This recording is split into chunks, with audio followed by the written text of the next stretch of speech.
Mind your boundaries, ask me anything. Number 2, my son's girlfriend cuts him down in front of us. Can I say anything? Obviously, as moms, we want to protect our babies and we want to right away just say like, that's not true, stop it, knock it off. You know, we want to protect them. And I feel like it's up to your son. I feel like it's up to him to get to a place where he tells her, hey, that's not cool. It's not cool that you treat me this way.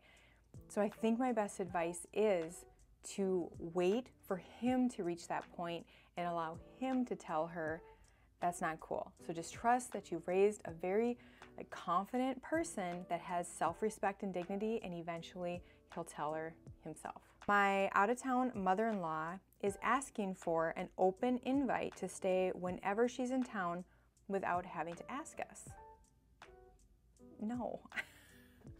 I mean, no, obviously not. I think that's awesome that she wants to stay with you a lot, and maybe you live in a really happening town, so she comes to visit and she sees friends, so it's not always on you. I don't know the circumstance, and no, like, no one's gonna have an open invite without having to ask. Like, they can't just show up at my house, grab the hidden key, and make themselves at home. I would say, Doris, we love to have you visit, you know, once in a while when you're in town. You still have to ask us. So you still have to make sure that we're available, that we're up for hosting, and yeah, you definitely have to ask before you just come over. I have a friend that makes way more money and they keep inviting me out and I keep turning them down and I feel really bad. I would be honest with your friend. I would say, oh my gosh, Brandy, I love that you keep trying to include me in things. I have to tell you, I don't have enough money to keep up with this. I want to, and I feel horrible always having to say no. It's not that I don't want to spend time with you, it's that I just don't have the funds. So I would be transparent. How do you handle a mom that only cares about her grandkids? Tell her, like, Mom, I love how much you cherish your time with the grandkids. I have to tell you, ever since they have come into existence, I miss you. I know I'm older and maybe I shouldn't need you as much, but I still do. That would be my first step, is just telling her, Mom, I miss you. Then I would start inviting her on just mother-daughter things. So go and do something that you both used to do before you became a mom. So just start facilitating dates, but the main thing is to remind your mom, even though I'm 28, even though I'm 33, however old you are, I still want my mom. Why are family members so much tougher on the person that does the most for them? Because you're the safest. It sucks, but it feels like you're not going anywhere.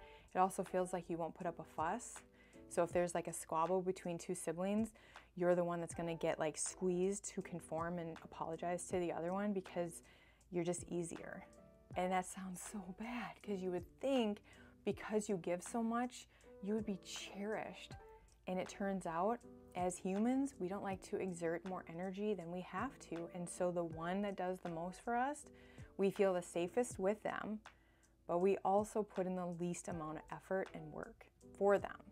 So if you want to be treated differently, you also need to raise your bar on like how you expect to be treated by them. How do you navigate an overbearing mother-in-law that forgets I have a mom flying in when I go into labor?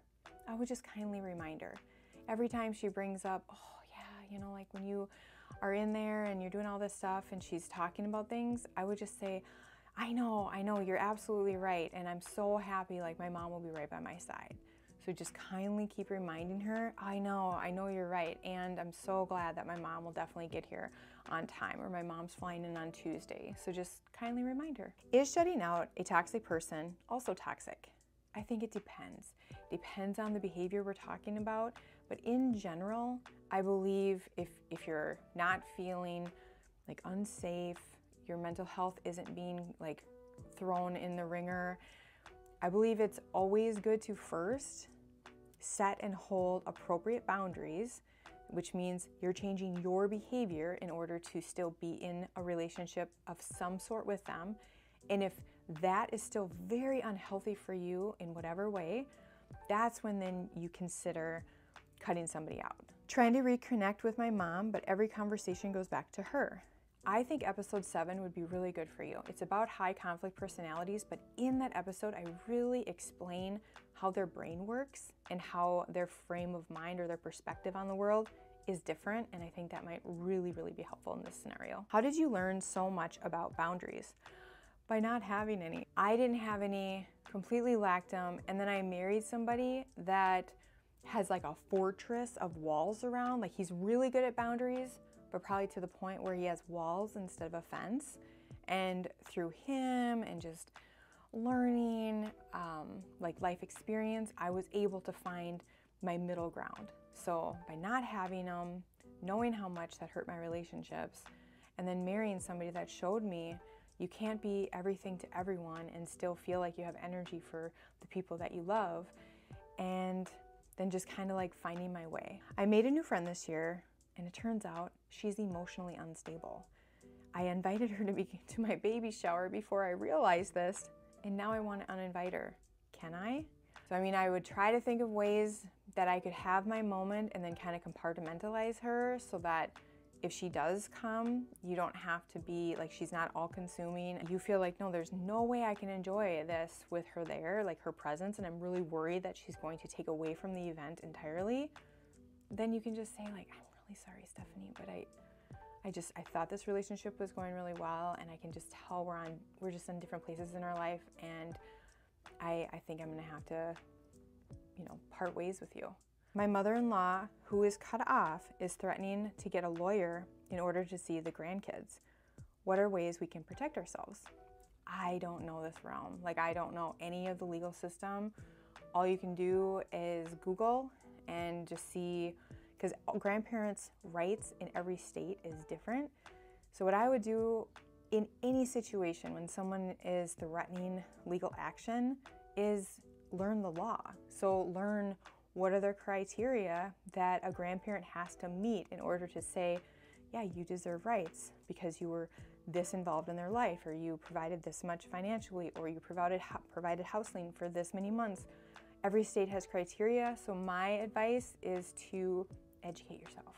Do you have to include your future mother-in-law at all the dress fittings? Am I being selfish because I only want my mom and Nana there? I think this is a tradition, right? A coming together of the families, and they're usually involved. So I really hesitate to say, yeah, you get to do whatever you want, because you can, right? You can choose. And what if you could do both? What if you could go have an afternoon or a day with your mom and Nana, narrow down your dresses to 5 choices, and then tell her, okay, so I have my 3 to 5 choices. I need your help. Will you, are you free this day to come with us ladies and help us pick out, the final dress? Like, maybe you could do something like that. So you could have your special time, but then you could have another special time with, your future mother-in-law, because I do believe that really sets the tone. My partner's needs require body modifications from me. What are your thoughts? Get a therapist.